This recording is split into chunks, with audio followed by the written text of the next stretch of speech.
without further ado, Prathisha. Hello, girl. Hey, Sai, thanks for having me here again. How are you? Good. I'm good. How are you? Fantastic. So what are we doing today? Because I know you're very active. So today we're going to start off with a little bit of a wake-up exercise. So if we can get everybody standing up and getting ready to do the wake-up exercise. Okay. Let's go.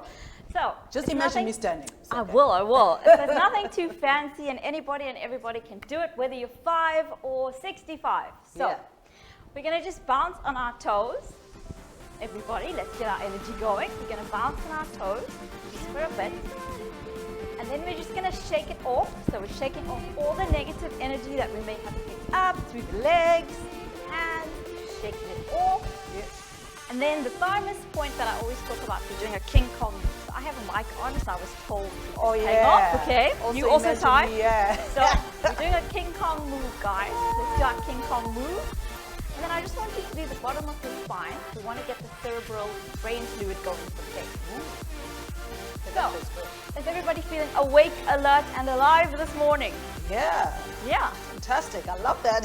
So now let's get on to the serious stuff. Okay. So, the number one biggest happiness question is, are you a victim or are you a victor? Ooh. Yeah, deep stuff, right? So, being a victim is characterized by blaming. So Yeah. when we blame the economy, the country, our parents, COVID-19. COVID-19, that's a common one nowadays, right? That's when we're blaming. When we are shaming, we are blaming ourselves. So I'm not good enough. I don't have enough time. There's too Yeah. few hours in a day. I'm not drinking enough water. I'm not drinking enough water. And the last one is complaining, and that's everybody's favorite, right? I know I had a good complaint all the way the drive here because I'm like, it's so hot and it's humid and I'm going to be shiny, and I probably am.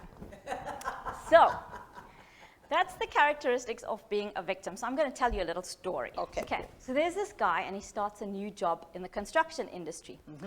So he comes to work and does all his work and whatever, and it comes to lunchtime, and he's Yeah. sitting there with his buddies, right? So Yeah. everybody takes out their lunch, and he opens his, and he goes, "Oh, peanut butter, I hate peanut butter." Yeah. So anyway, the buddies carry on along. The next day comes, same story. He sits there for lunch again, opens up his lunch. He goes, "Peanut butter again? I hate peanut butter." So everyone's like, what's wrong with this guy? So come about a week later, and it's the Monday now. And so everybody again does their work, sits for lunch, opens up his lunch. "Peanut butter, it's Monday, and I got peanut butter again. I hate peanut butter." Eventually, the one guy's had enough. He says to him, "Listen, bud, if you don't like peanut butter, can you ask your wife to bring you something else for lunch, make you something else?" Yeah. He goes, "Wife? What are you talking about? I'm not married. I make my own lunch." That's a good one. So that's how we sometimes do it to ourselves. Yeah, We truly. put ourselves in the role of being a victim or a victor or whatever it Yeah. is. So let's play a little game, because I always say awareness is key, right? So course. Sai and I are going to play, and you play along if you're at home as well. So something I blame about, and then you're going to have a turn, okay? Okay. So something I blame about is COVID-19, because I can't have as many workshops live as I'd like to. So something I blame about is? The departments for not paying me on time. Department of Labor, sorry. Okay, Sorry. so something I shame myself is I don't get enough done as per my to-do list every day. Well, I shame myself for not even going to the gym. I think about it, but that should be enough, isn't it? Isn't it? Unless you have great manifesting powers, no, you have to take that action. Eish. Okay, and something I complain about is, well, the humidity in Ballito and Durban and KZN. That's a big one for me. If it moves, I complain about it. Anything and everything. everything. I'm complaining right now in my heart, and you can't hear it. So catch yourself today with your blaming, shaming, and complaining. Yeah. And I have a little game that we're going to talk about just Okay. now. But before we get to that, this is the most important one. Yeah.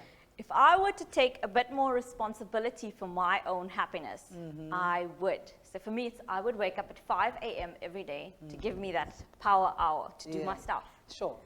What would you do? Well, complain less maybe. That's a good one, but we're going to get to that one. So. Yeah. So I have nothing. I'm done for the day. So think about what you're going to do to take a bit more responsibility for your Yeah. own happiness today, and then Yeah. you can fill that sentence in. Yeah. Now, I have another game which is called the blame, shame, and complain game, which you Okay. can play with yourself. You Okay. have a kid also, right? Yes, yes, yes. With your kid, your families, anybody, work colleagues, whoever it is. And as you catch yourself blaming, shaming, or complaining, you get a point for the day. Okay. Or if you're at work, and if you got extra money, you put in a R5 in a jar every time you blame, shame, or complain. But here's the thing. Yeah. On the Friday, you're not allowed to buy wine or beer or anything fun. Wow, chocolate. You have to use it on your local charity, not even chocolate. Sure. Okay, so that we get everyone stopping this blaming, shaming, complaining. Oh, I get Because when you you. stop the blaming, shaming, complaining, you take more responsibility for your That's life. true. So that is my short and sweet message for today. And I like that because you know what? There's nothing that sets a person in the right mindset than actually taking money out of the pocket and putting it in a jar. You I'm know? telling you, that'll A- stop that. And I love that because at the end of the day, you know that, hey, you're thinking, I want to buy this, but I'm blaming, should I blame or should I, you know? So I love the way that you're very interactive with what you're talking about, and your things are always practical and easy to do. And as I love the fact that it's also from the young ages to the old ages, so it's beneficial for everybody at home, for the whole family. Well, folks, there you have it. Thank you very much, sweetheart, for coming through. It's always a pleasure, and you're making us jump. I feel fresh, you know, a little bit alive. So Good, thank you very much. Thank you for having me. Coming through. Well, folks, there you have it. Put that money in the jar and save it for Sai. It's all good. But coming up next after the ad break, we have a good friend of mine, Letithia Cox, who is Lens Traveler. Guys, Letithia is Lens Traveler. Just wanted to let you guys know. She's going to be talking about her road tales, and we're going to Egypt. I'm very excited after this.